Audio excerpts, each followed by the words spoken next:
I've been all week, I've been putting a cooler out on my front porch that says take a drink for like the people that are delivering, the mail. Hey, everybody. I am super excited to release this week 4 Women in Business podcast for you. This is a much longer Women in Business podcast than we've released for the last one for this month, but I want to give you an opportunity to really take some notes and be ready for all of the information that you're going to get out of this team that we've interviewed.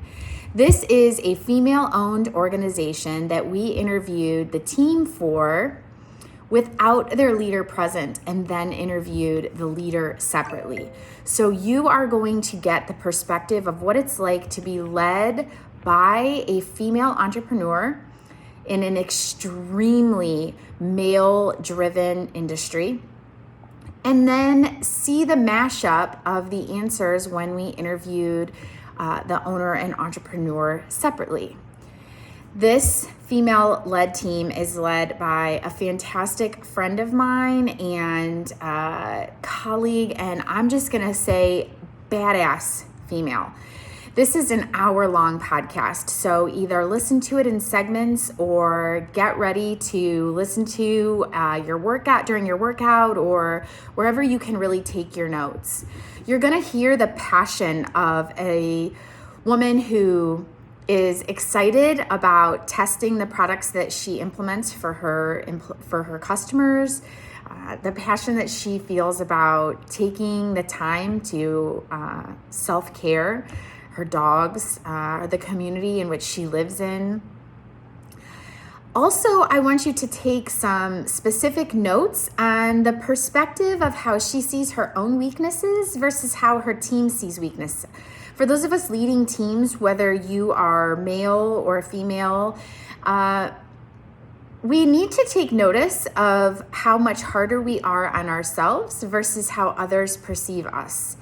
And while that makes us great leaders, sometimes we do have to step back and realize that we are very hard on ourselves. I hope you really enjoy this mashup. It's much different than some of the things that you've seen on our podcast prior to this. However, this team is worth it. You're going to hear some great wisdom from Tina's mentor from FedEx, some implementations that they do on how to encourage growth inside their team, how they don't use titles, and just some other great pieces that you may be able to take and implement in your own team. So like I said, it will be worth the time investment. Use either the video version or the audio version. And we hope you take just a little bit of time to breathe life in after this and use some tips and tricks in your business. If you are a female owner or female in business, we hope that you've taken this series in our podcast and YouTube channel and really embraced it and enjoyed your Women in Business Month. Talk to everybody soon and enjoy the podcast.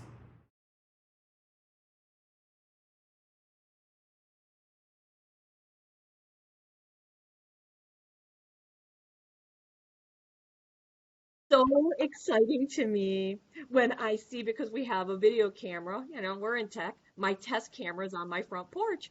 So when I see them take something out of the cooler, it like makes my heart so happy. Thanks for joining us today. Today I have the Bits IT team with us, and you guys all get the fun experience of interviewing with me without their fearless leader, Tina. So we're going to do this and let them tell you all the good, bad, and ugly that happens on this female-led team. What your business is and how you got started. Sure. So Boutique IT Solutions, or BITS as I call us, we are an outsourced IT department for the local SMB market. So we work with everyone from a manufacturer to professional services like attorneys, CPAs, to the one-person shop to the 300-person shop. I mean, the only thing that makes my clients unique to me are that they use computers. So, and they're normally too large not to need IT support, but they're too small to bring it in-house. So they outsource it to us. And how I got started was like literally 20 years ago. I was a project manager for a large cabling and infrastructure company, and that was unique. And I decided at that time I really liked what I did, but I didn't like who I was doing it for. So interesting enough, my uh, I guess manager at the time told me, he's like, well, what do you want to do? I said, I want to work with a small to medium business. I love those customers. And he said, all right, let's do it. So he partnered with me at the time. Oh my gosh, I And didn't know that about your business. so that's how it got started. We spun off a company and started working for the SMB market instead of like before that my clients were like Goodyear, Global, and AT&T and Moen, like really large clients. And Yeah. then it turned into my clients were the one-man CPA, like completely different. And then years ago, I bought out my business partner. They retired, and here we are. I rebranded the company, and it's woman-owned. I've been working for Tina since 2014, and I think what makes us different is probably just from what I've seen, what we've gone into is we genuinely care about what we do. There's a lot of fly-by-night operations. There's a lot of people that are just in there to make a buck or to do the job and then leave and just leave everything behind. But we try to work hard to do it right. Uh, Take into account how the customer is going to actually use it and how to work with them to make sure everyone's on board and it's the right solution for them. Uh, and then because we did it right, we know that whether they stick with us or whether they not stick with us, uh, supporting their environment and everything that we've implemented is going to be straightforward for the next person. Would the rest of you agree with that? Yeah, it all comes down to, customer care and knowing what the client needs, knowing what the client, wants and being able to put it in a way that they understand, not get too technical with it because, most people don't know the ins and outs of what we do. So, it's nice to hear, layman's terms of how to do something or this project involves this. And you don't, you put it in a way that makes them not, feel like an idiot, for a lack of better terms. So they know what they're getting, they know what they're paying for, and they know based on our relationship with them that they can always come to us with anything that they may need. I mean, we're like their virtual IT department. Yeah, I love that. So, what do you think makes an entrepreneur? Ugh, that's an interesting question. Um, because it depends on who you ask, right? So for me, an entrepreneur is somebody that is really passionate about what they do, and and this is my take on it, they're not as concerned about the financial gain, they're concerned about their impact. And obviously, if they're really passionate about it and they make a solid impact, the financial gain will come behind. But it's a lot of people look at entrepreneurs and they say, oh, they must drive big cars and do all these fancy things and oh, they have this great team and that. No, most entrepreneurs put in more hours and hard work than ever having a real job, as I call it, the real job. Like I don't, so that's what an entrepreneur is to me, like someone that really has that drive, that passion. And I rarely meet an entrepreneur because I think we think this way that isn't closing up one thing they're working on today, working really hard and where they're at in the middle ground, but thinking about that next opportunity. Like, ooh, that sounds like I always say I can have 10 ideas a day. One might be good, right? Like, yeah. Yeah, for sure. That's absolutely, I couldn't resonate with that more. How do you think that those qualities have become more prevalent in the last 18 months, having to pivot in such a massive? Uh, it's um it's been challenging. I think, for the small market. I think there's a love-hate, right? We can pivot quick because we are small. We don't have a million people we have to get answers from. We don't have all this red tape we have to, push and pull through.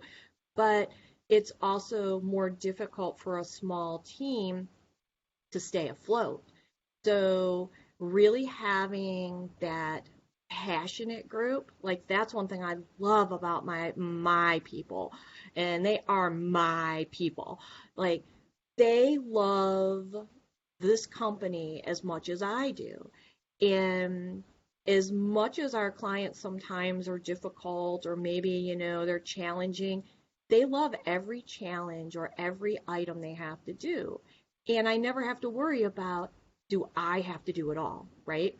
So that's one thing about having that solid core team. My team's small but mighty, as I say, right? Like, Yes, and for sure. so I think, having those qualities and also as a leader not being the it's my way or the highway thing. We have a super open like core concept and culture here. Very open. My people, I think, and I have seen it, are not afraid to tell me like, Tina, you're wrong, or we should do it this way because, and I'm like, fantastic. We use the collective strength of the team to be really good at what we do. And that's what keeps people afloat. I mean, I think.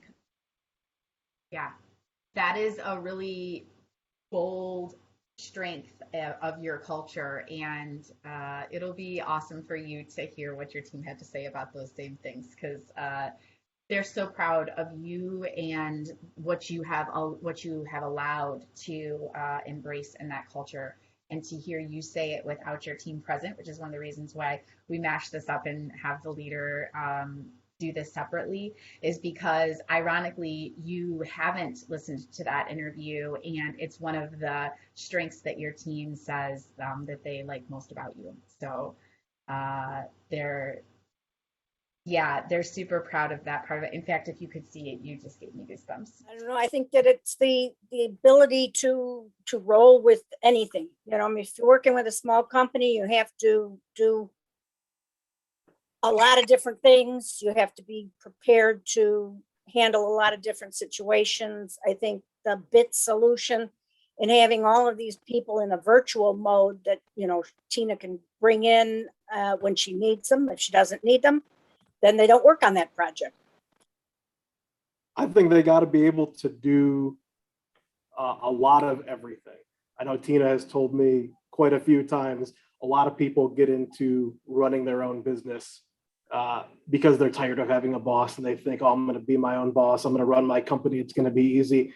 But then everything kind of goes through you and you end up working more hours than you've ever worked in your life. And I mean, even now we have a whole automated help desk system. People can put tickets in, and Tina still spends a lot of her time on the phone, taking calls in, doing tier 1 support work, doing accounting, talking with vendors, doing sales calls, all kinds of stuff. You got to do a little bit of everything. It's not so much I'm just going to be the boss and delegate everything out. If you're a small business, you're ending up being a little bit of everything. Very true. Very true. Anybody else? Well, she has the drive.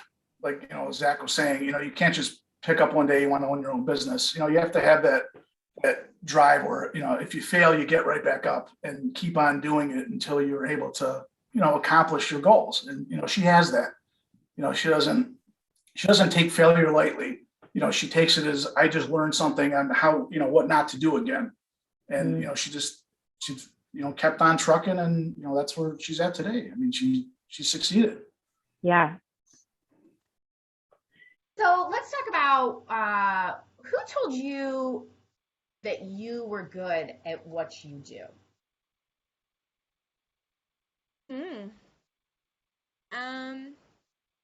That's tough. Not a lot of people. So I I did this because it was my passion, not because someone said, hey, you're a really good carpenter, or hey, you're a really good mechanic. You should do that for a living. I did it because I felt that it was something that was needed. And I saw these people that I knew. I knew a lot of small business owners, and they all struggled finding solid IT. And I'm like, this is such a missing niche. They don't have the deep pockets of these large organizations to bring in this quality staff, but they still need tech, right? So I'm like, this is just an opportunity, and I feel like I've made it kind of my mission to make sure that the small to medium businesses have those support that they need from the IT perspective. Plus, in IT, I noticed there was no transparency. So I did talk to one of my mentors many years ago, and it was a gentleman that worked at IBM. And I explained to him how I see that there's no transparency. I felt like IT was the Wizard of Oz, where the wizard's behind the curtain, and he's like, don't mind me, don't look and see what I'm doing. You don't need to know how any of this works, because if you did, I have no job security. I said, where's the transparency? People are afraid of technology because they don't know how it works. So I decided I was going to change that. So that's kind of like, it's not that somebody told me I was really good at this. I think that I told people about what my vision and my mission was, and they're like, yes, do that thing, because that thing is missing. And I'm like, awesome, thanks for the validation, I'm doing that. It's interesting when we work with, I know you put out a lot into the community, and when I see strong female leaders like yourself, I feel like maybe in the past, those of us who have had a little bit lengthier career already, we maybe are unaccustomed to people telling us that we're good at what we do, but those are the similar qualities that you find in women who are putting it out and telling the next generation, Right. hang on, let's go, we're going, you're good, you're good, you're good. And where we were lacking, we're putting out, so that maybe that's not such a discrepancy going forward. Yeah, agreed. I think that in my industry, there's not a lot of strong female role models. And I hope that I can change that, obviously, by bringing it's so hard to find females in tech. And I'd love to, it sounds so terrible to say, wow, I wish I could hire a lady, but I feel that we bring a different quality to the tech. And because when people have a tech problem, they need to be talked down from the ledge, quite honestly. It's like, my stuff broke, I'm upset.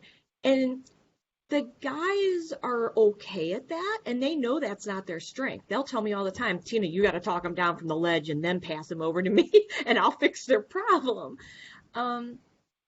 So, yeah, I hope that, there's more women in tech coming up in the future, and that maybe we can, I can end up being that role model to a group of them. We'll see. Yeah. Is there something different in the narrative internally with your organization that isn't what you've been exposed to in other companies? I've had, 3 different women bosses, at the 3 different companies I had prior to this. So this was very comfortable for me coming in and having, a woman supervisor or owner, however you want to call it. And, what's nice is that I think Tina tries to hire and work with people that kind of she finds similar interests or commonalities with that, they can, get along with. Like on my first day, I felt right at home, after meeting with everybody, meeting Tina, meeting Jimmy, and Zach, and Jason, I felt at home. There was a very comfortable feeling. And, that's something that I didn't really experience at other positions that I've had. Here I did. It was kind of strange in a way, but, maybe it was because I talked to Tina for, I don't know, a few hours just during the interview process. So we kind of got to know each other a little bit, but it's a very comfortable place to work. And it's, you wake up in the morning, you don't mind going to work and, talking with everybody. It's, it's a nice relationship. That's awesome. The culture is definitely something I can totally relate to, comparing my first day with Jim's first day. I come from more corporate IT background, government corporate, and it's a good thing that the culture is more informal and personal with Tina. I found that with other jobs I've had, you have to go to work and you got to put on your business face and your business attitude. Not that you're out of control or unprofessional normally, but there's kind of like a fakeness about it. And with Tina, it's kind of like everyone's like a bunch of friends, and you just kind of talk informally. And here's what I'm thinking about this, and there's not that other layer in between that kind of hides everything. Yeah. Yeah, I'd agree with that. No masks. You come as you are. Ironically, I think that in an environment, if we don't control the narrative, we can fall captive to the narrative around us. Maybe even more prevalent in the tech world that you are in so often. What narrative is different in a female-led team, do you think? I still think females in general just have that nurturing quality. They have that caring quality. My team knows that I care as much about them as the company itself. I mean, and we do things as a team or as a family, so to speak. Like, we go out to breakfast together. We go out, like, a couple of years ago before COVID, we rented the trolley and did, downtown lights with their girlfriends and their wives, and we took the trolley and we drank and we had fun and we saw Christmas light, and we do things that you would do as a family, because we spend so much time together, and we are a virtual environment, so I feel like I need to nurture those relationships even more so, because we don't see faces every single day with each other, right? So I think that's a big part of being a female business owner, is really trying to nurture those relationships. And I'll go back to it, it's terrible, but giving more of yourself than just financial. I don't want them, this isn't just a job, I think you get out of your team what you put into your team. So, and they're forward facing. We have internal customers, which are my team. They're my customers. And then we have external, right? And if you're not taking care of your internal customers, your team, and caring about them, they're going to do a crap job outside of your view. So I think that makes it different. At least I hope it does. Yes, I think hit the nail on the head. Do you think any part of that narrative is different in a pandemic world? I think it's more important in a pandemic world because so many people felt isolated, so many people felt forgotten about, and a lot of teams, depending on the type of person you were, if you were an extrovert, working virtual and doing that separation of staff, it ruined people. I will honestly say, I mean, you like you said, you and I've known each other a long time, and I'm shy, as you can tell. I know. But Me too. yeah, but COVID did throw me even for a loop. Like, I was used to networking all the time, being, that customer face, always being out there in front of everyone and being the voice of this business.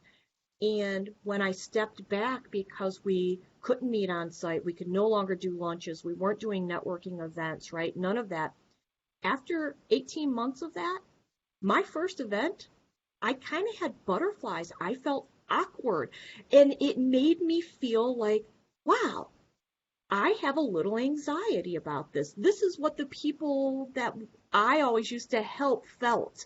when I would see them at a networking event, I'm like, I'm going to target that person. They're standing over there. They're not talking to anybody. I'm going to introduce them. I felt that way. So I think the pandemic hurt a lot of people emotionally and mentally, especially those people that need that team interaction. So by us doing what we do with our team, I hope that it helped them not feel as anxious in situations. But it was tough, I think, for any team. What's something that you think we do day to day that is extra? And it's really just kind of day to day. It's norm, right? Like, what do you think? So the extra, um, I think the extra is really just showing up and being present every single day in your business. Like, I don't have the luxury of sitting in an ivory tower and watching my business just work, right? I am a hands-on business owner. I'm involved in all the day-to-day, and I think my people see that. They see that I'm involved. I'm constantly working with them to make the best decisions and bring the best tools for them to do their job and to bring in the best quality clients so that they have a great working relationship with not only their team and us, internally, but the clients, because you don't want every time the phone rings for, to look over and be like, oh, it's them, right? Um, Yes.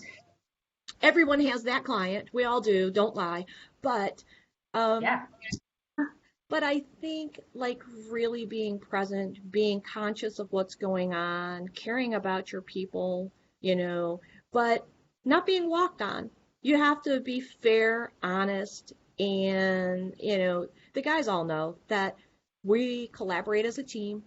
Everyone's input is super important to me. I want everyone to author what we're doing, but if we can't make a decision, I make the decision, and they know that. Yeah. So I think just being strong and consistent in your leadership, right? Yeah. Um, I think it's pretty easy overall. I think it is. I mean, if you're consistent, I'm pretty much regimented. Every single day I do the same thing. Every single day. We work from home, but every single day I get up, I read my emails, I drink my tea, I get ready for work, I put on work clothes, I go to work, I work all day long, right? I'm very regimented. I think keeping that consistency has helped my team a lot through COVID, right? Nothing changed for us. We Yeah. joked a little bit about it, not about COVID, but we joked like nothing changed for my team. Like we're still doing the same thing we always did. We've been virtual for 15 years. So consistency is, I think, really key to making sure that people feel like you're not going to be wishy-washy with decisions and such. Yeah. I'll listen. So we've all talked about all the great things about Tina, and I agree. I think she's an amazing female. What's some of Tina's, Jimmy, you don't get to vote on that. What are some of Tina's weaknesses? What are some of Tina's weaknesses? Uh-oh. Sorry, the video is breaking up. I'll chime in since I haven't said anything. I'll speak. Okay, all right, Jason. My internet's going out. I promise I'll fight for your job. I know her. I promise I'll fight for your job. Someone's got to take the L. Yeah, I'll take it. This kind of builds on what Zach said. With Tina, she's a straight shooter, so I think what she's not good at is like beating around the bush or misleading you. Not being straightforward. Like I don't think she knows how to be like. And sometimes, it may even come off as abrasive, but it's appropriate. And surprisingly, dealing with more, I handle the cabling side of her division of her company, and I deal with a lot of the construction managers and a lot of, male-dominated industry. So I deal with mostly men, but a lot of times you don't get straight answers out of people. You get a lot of beating around the bush or smiling in your face and, saying bad things behind you. Whereas Tina's not like that. You know what I mean? Like if she's not happy about something, she's going to tell you.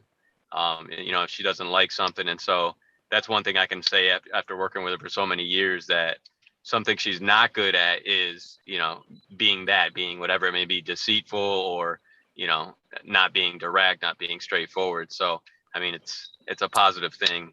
But anything bad to say about it, I mean, I have nothing bad to say about her. But you know, you can appreciate that because, like I said, whether you like it or not, you know you're gonna get the truth. You know you're gonna get what's real, and if she's not happy with something, she's gonna tell you about it. You know. Yeah, absolutely. Anybody else? I would completely agree with that about Tina. And you gotta love it about her. You better put up your armor for that punch if she's gonna tell you what she thinks. Anybody else got anything on Tina? I'm going to totally agree with what Jason said. There's actually been several times, several projects I can think of where I have actually said to Tina, like, man, if only we could be like so-and-so competitor, because we could make just a fortune off of our customers if we just dropped all the ethics and just started smiling and schmoozing and selling people stuff they didn't need and just kind of being sleazy about it. And that's 100% the truth. So, like Jason said, maybe not so good at doing the sales talk or the pushing stuff on the customer. He leaves that to Jimmy. Jimmy's the schmoozer. So those are all good ones. So with that being said, as I start to pick on Jimmy here, as leaders, we find ourselves with people who have to kind of help the weaknesses, right? And you guys kind of touched at it in the beginning when we talked about what makes an entrepreneur. We're kind of jack of all trades, master of none, but we can hire for who's going to be the master, right? Jason's the cabling person.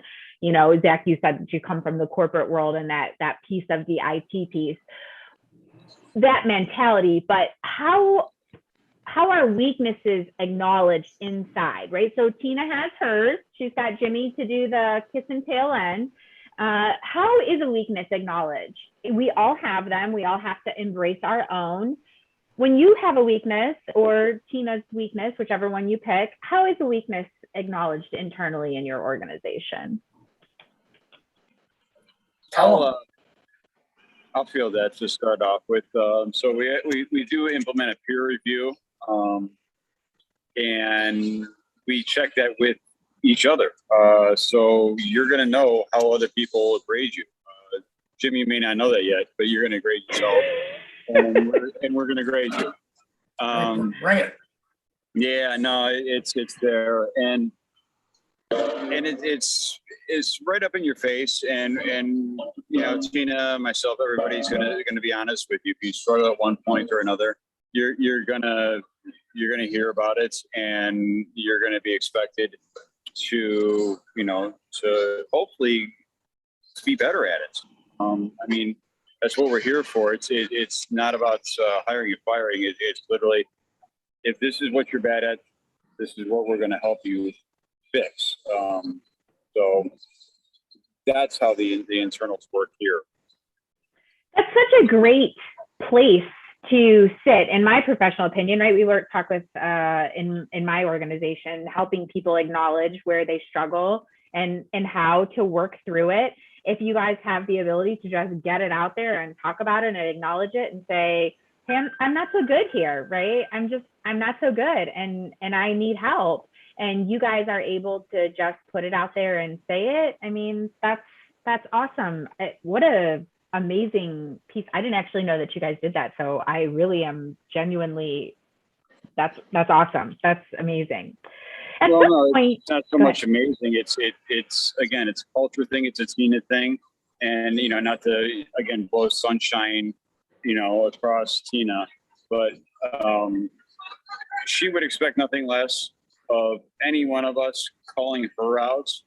So we're going to do the same thing on calling her out. And if she needs to polish up something, it's expected. And if anybody doesn't know that in the company, you talk to Tina straight and she will hear it. And, she's going to try to do better. Whether she acknowledges it or not, she's going to take it to heart. She's going to actually try to do better than what she did before. I love it. I absolutely love it. She'll never say it, but she may actually, but it's going to happen.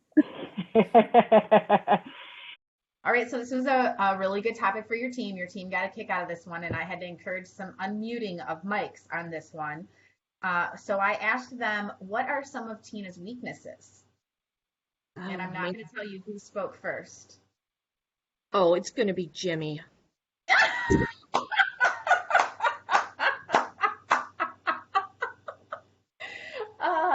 So if I ask you, what do you think? You are we are friends outside of business because we are all very self-aware. You like I are not friends with people who are fakers. So you're very self-aware. What are some of your weaknesses? I think one of and it's a love-hate, but one of it is I care too much. I care more about my clients' environments and my staff than they do for themselves sometimes. Yeah. So, and that can be a weak point, a chink in the armor, so to speak, when you're trying to run a business and all of a sudden everybody wants the same day off on the same day and you're like, oh, I'll give it to them because I'm just gonna take all the burden of everything that day. Or, you have those clients that just, no matter what you do, they won't heal thyself. And making those tough decisions, I have a hard time firing anyone. I take the blame of that. So I think I need to work on that. I've always been of the model that if someone's failing, it's because their management is failing them. You didn't train them well enough. You didn't give them the tools they need, right? I'm constantly reevaluating. So that's a big thing. I overanalyze everything. So my guys will tell you, like, I will triple think something, and then we think we have a decision, and I'm like, but did we think about this? They're like, oh, can we just make a decision? I'm like, but. So I'm an overthinker. So that's a big one, an overthinker. Like I said, sometimes I think it's the little soft skills. It's the soft skills as far as being organized, on track, running my business solid. I mean, I am a rock. It's all the soft skills that I fail at. Like, I'm not gonna lie, I have had many a meltdown during COVID. Because I miss Girl, authenticity. people and I miss that interaction with my clients and such. So trying to do too much, trying to do it all, not delegating enough, big problem of mine. Big. But I find so many entrepreneurs do that. They don't want to give up something, especially if they feel like it's a really important part of their business, to have somebody else do it. And I was told, I don't know, a million years ago by Regina Shaka. She was a lady that ran the custom critical division of FedEx, and she was a mentor of mine for a while. And we'd have dinner once every 4 or 6 months, and I would vent to her. And she was like, Tina, don't ever hire someone thinking they're going to be you. They're going to do 60 to 75% as good as you are, because you created that process. So if you're not willing to only deal with 75% accuracy, don't hire them. Don't give them the task, because you're going to fail. You're going to make them fail, right? So I think I need to be able to embrace that, even though she told me that, Kat, 20 years ago. And am I embracing it? 20 years later, I'm starting to feel it a little bit, right? Practice makes progress. Practice. Right. These are weaknesses, not being able to delegate as much as I should, because as a business owner, if you're not fresh and on top of it, and you're not focusing your time on what you should be focusing your time on, you're wasting time, right? Yeah. So it's a love mentality, and I like to do this stuff that fills me up, right? And that's not always the stuff that I should be doing. It's the stuff that makes me feel good. That's why I started my business. It's that delicate balance. We all do that. Everybody, no matter what it is, if you take cleaning the house, right? If you love to vacuum, but you hate to do dishes, you're going to vacuum 6 times before you do those dishes. It's because everyone picks the item they love to do. You've been like, oh, so same thing in your business. I need to learn to let go of some of those things that I don't need to be controlling, because I'm really not a I'm not a micromanager. Hopefully my guys didn't say that. But I mean, I'm like, my management style is, let's have a conversation. Okay, everybody's got a task. Go do. Tell me when you're done. I don't Yeah. need to I don't need the play by play. I don't need to know what you're doing. Just when it's done or you have an issue, raise your hand. you know? Yes. Yes. Well, So you'll like their answer. So don't worry. They didn't say that, you want to know what time they go to bed at night or anything creepy like that. So don't I worry. do. We have a very, our culture, one of our key things is respecting our personal life. I don't call them on the weekends. I don't call them after hours. I mean, that's their time to spend with their family, their friends, they're sleeping on the couch, whatever they feel like doing. That's their time, Yeah. right? You have to respect that because you have to recharge. And no one's any good to me if I burn them out, right? Yeah. Okay, so I want to ask you a couple things that are super female specific, in kind of a shifting culture, right? So we've got lots of things going on in the world itself, specifically around movements or even economies and our world situation about other economies. So we find when you and I were younger or when we started our careers, right? I see you laughing because I know what you're thinking there. We're both 29 and holding there, ma'am. Of course. That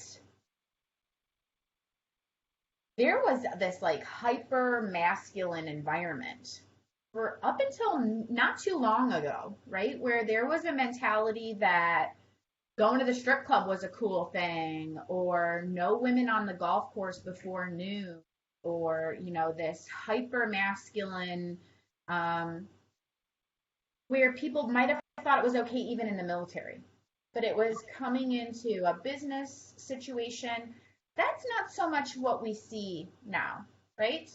And the feedback that you get in more now you get the feedback is that men's outlook is they want women to be authentic, because the authentic portion that women bring to the work environment, like you said, they have kind of a softer side. They have the ability to maybe talk down a customer better than their male counterparts.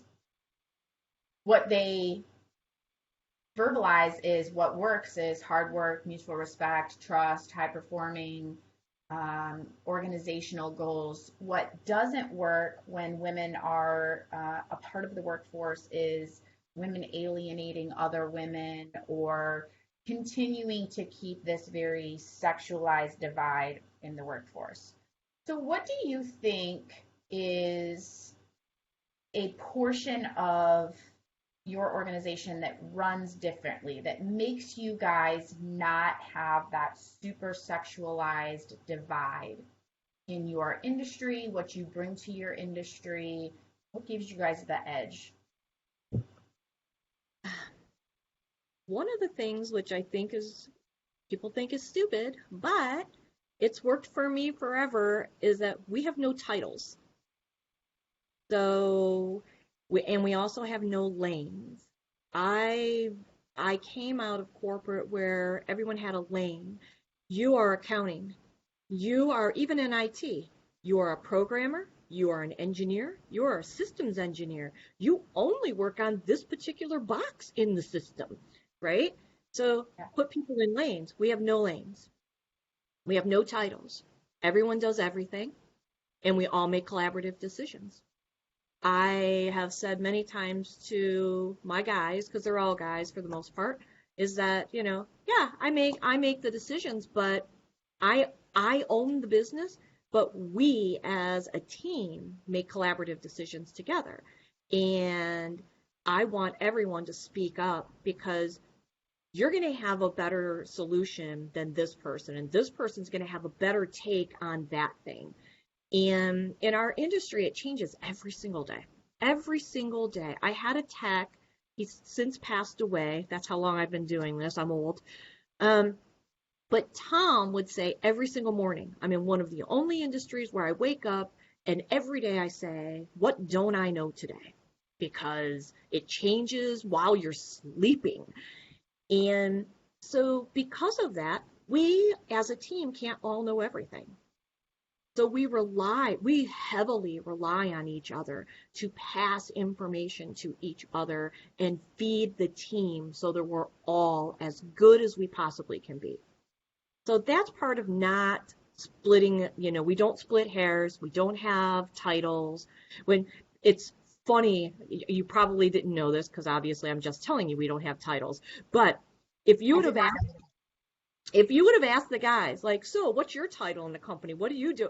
They probably at first were like, I'm a tech, they don't know how to answer that question because they almost feel like they own a piece of the pie, right? Because they're helping author what we do daily. I think that's not the first time I've heard you use that word while we've been talking today. And I absolutely love the fact that that's how you verbalize what you guys are putting together and putting out into the world. That is such a powerful statement and a powerful verb that you guys, this is what we do. We're authoring this. I mean, I guess I'm going to just say it again. I've known you for all these years and we've never had a conversation like this because this is very purposeful, but to give your team that type of authority and that type of credit is amazing, Tina. That's so much credit to you for what you're building and what you've done so far that if people don't tell you often enough, I'm going to be the female in your life that says, you're a badass. Well, you know what? I appreciate that, Kat, coming from you. You know that. But I will tell you, everyone on my team also knows that if you author it, you own it, right? So that's part of how we're building that is come to the table with your ideas. Let's collaborate together. Let's build something special, but you've got to own it. So I had a person a million years ago in my career, way before I did this, that would come to you all the time and go, Kat, what do you think we should do about ABC? You'd give them your opinion. They'd be like, nah, that's not now. I was like, why the frick are you asking me what my opinion is if you blow me off constantly, right?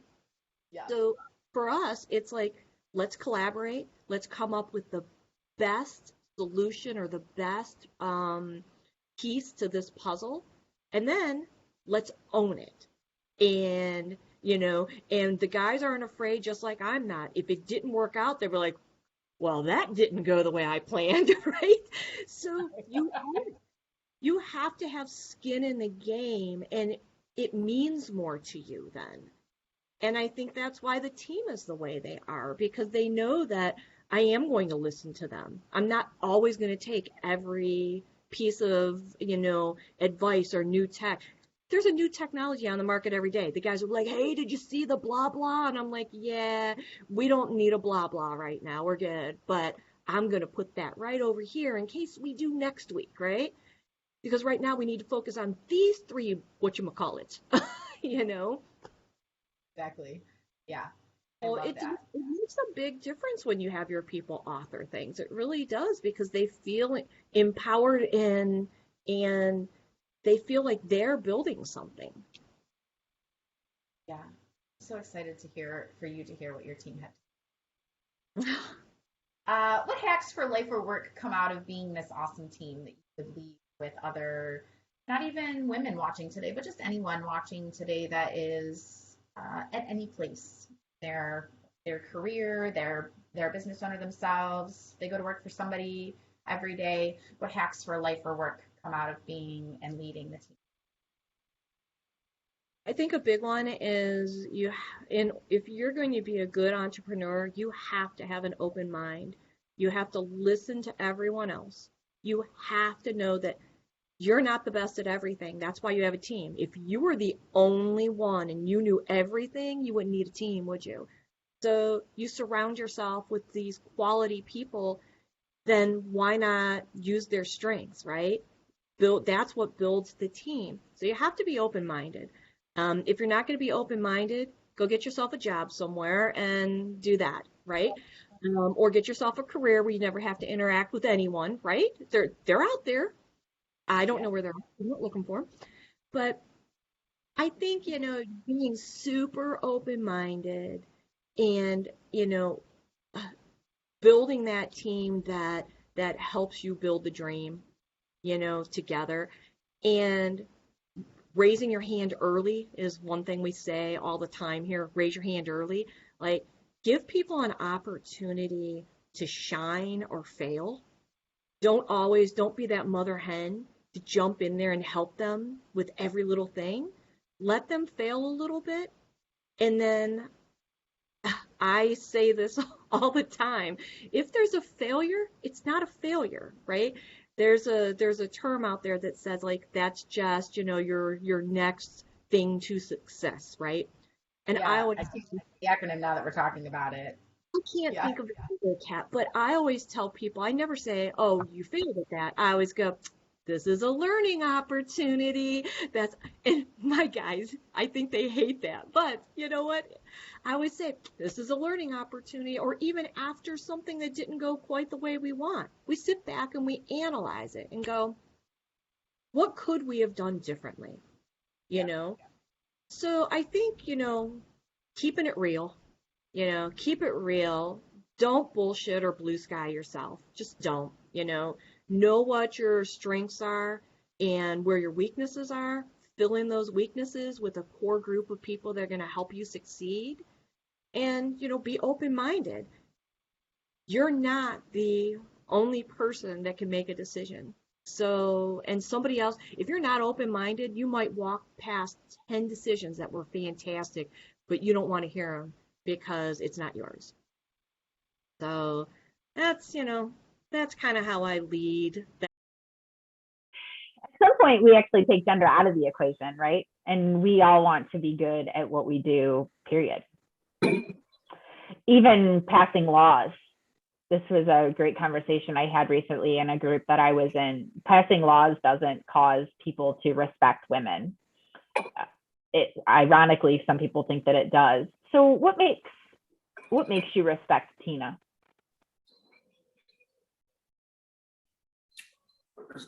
I think the same thing that we were just talking about in terms of, being straightforward. You know exactly where you stand with Tina.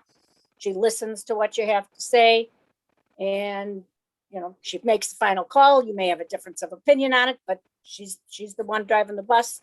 So you got to go where she's leading. Yeah.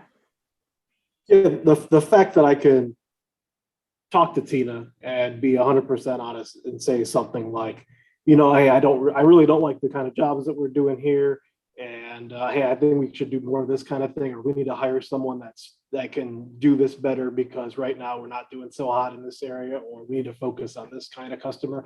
And I'm not afraid to talk to my boss about that kind of stuff. Sometimes it's like, oh, you can't criticize the boss.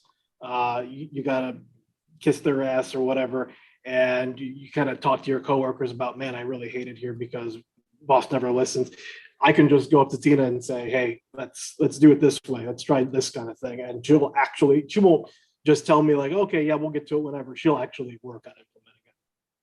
Yeah, I love that. For me, I would say number one is tenure. She's been doing this a very, very long time, and it's clear that she's always sharpening her skills and learning about emerging technologies and products and willing to try new things. And so it's really evident that she's been doing this a very long time and she's very good at what she does. And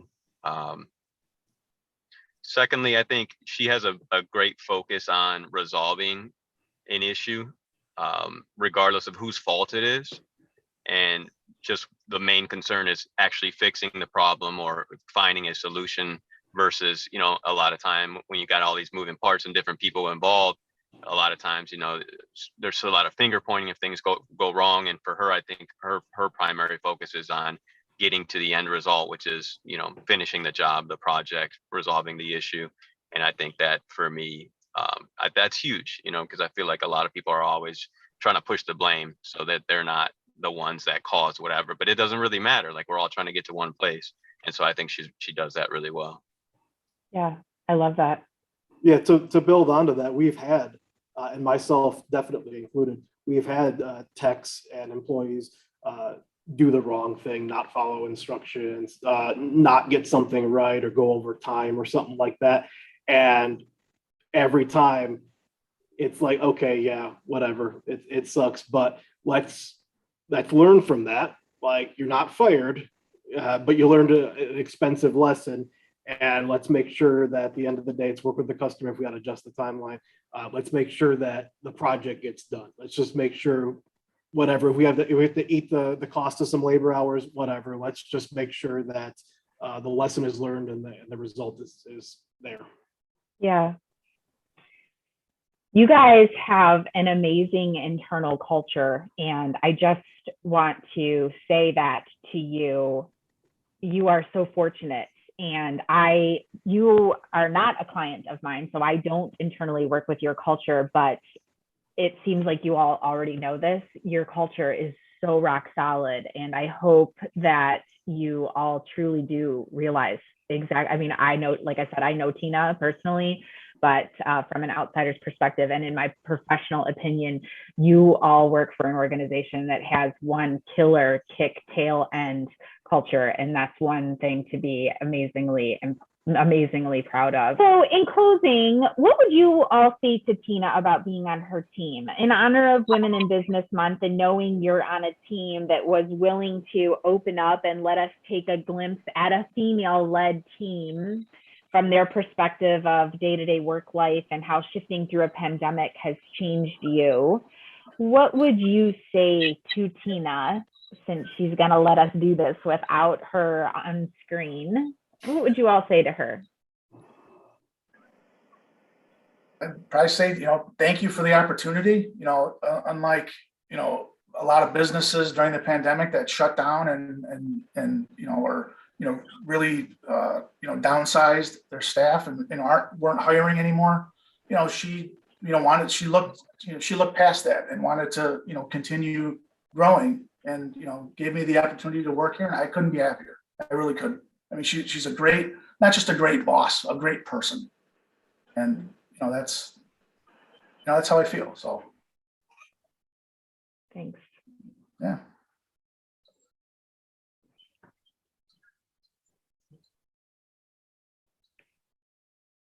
Anybody else? First, it's been a pleasure working. Can you hear me? Yes, go ahead, Jason. It's been a pleasure working with Tina for the years that I have. I don't know exactly how many, but I want to say at least like 9 or so that I've been working with her. And bravo to her for everything that she does out in the community and with other organizations. She's very empowering of other businesses and women-owned businesses, not just women-owned, but she's huge. She sets an example for a lot of women that want to go out and do things, and maybe they just don't have the courage to do it. She's very courageous, a lot of heart, and just like you said, she's just a really good person, and I see everything that she's doing, and I think it's great. I think it's wonderful. Yeah, for sure. Thanks, Jason. Yeah, I really enjoy working for Tina. It's kind of hard to think back to before I even worked for her, but I can definitely say that this has been the best job I've ever had. Just the amount of stuff that we all get to do as part of the company. Like, we're not just cogs in the machine. We all kind of do a little bit of everything, and the stuff that we've all been exposed to has been fantastic. And then having someone that you're working for that listens to you, that is not the stereotypical boss that will work with you and almost be like a mentor, advisor, confidant kind of person, as well as being a a manager is really nice. Very unique to find that kind of thing. That's awesome. Yeah, she, I know she, at least when I was interviewing with her, she kept on saying this, that she prides herself in not micromanaging. That's why she hires people she can trust, and, she knows they're going to do a good job. And if they don't, like we were saying before, she'll call you out on it. She'll let you know if you did something wrong, but, she lets us do our own thing. As long as the work gets done and gets done right and the client's happy, that's what we're here for. And she knows that, and she sticks by it. That's awesome. Well, I want to just thank all of you for taking the time out of your day. I know everybody's busy, especially with everything going on, and I know you guys have a full calendar. So thank you for participating in this and just acknowledging Tina and the hard work that she does for you, and all of the little pieces that she has her hands in. I've known Tina for quite a few years now, and she not only loves what she does, but the people that she does it with and the people that she does it for. So I just really appreciate you giving us a tiny glimpse inside your world. I'm not the smartest person. Like you and I talked in the beginning, I love the outdoors. I'm a kayaker, a paddleboard person. I love to hike with my dog and do all these things, right? I might not be the right person to do everything here, but I have the right people around me to help me. Yeah. Well, girl, you got the credentials to say that you maybe have figured this out just a little bit more than some others. And if you have very, very clearly made it through a pandemic that shut a lot of people down, you work in an industry that is not prevalent with females, and you are just a badass, like I said. So I'm super appreciative to even have you in my network, and I'm super excited for you to hear what your team had to say about you, because they think you're not so bad. So. Thank you. I try. By the time this gets out, I get to say to you, Happy Women in Business Month, Happy Women Entrepreneur Month. And, Same to you. Same to you. Yes, thank you so much. And hopefully we'll get to see you on the Oxygen podcast again soon. You got it. Anytime. All right. Thank you, dear. Take care.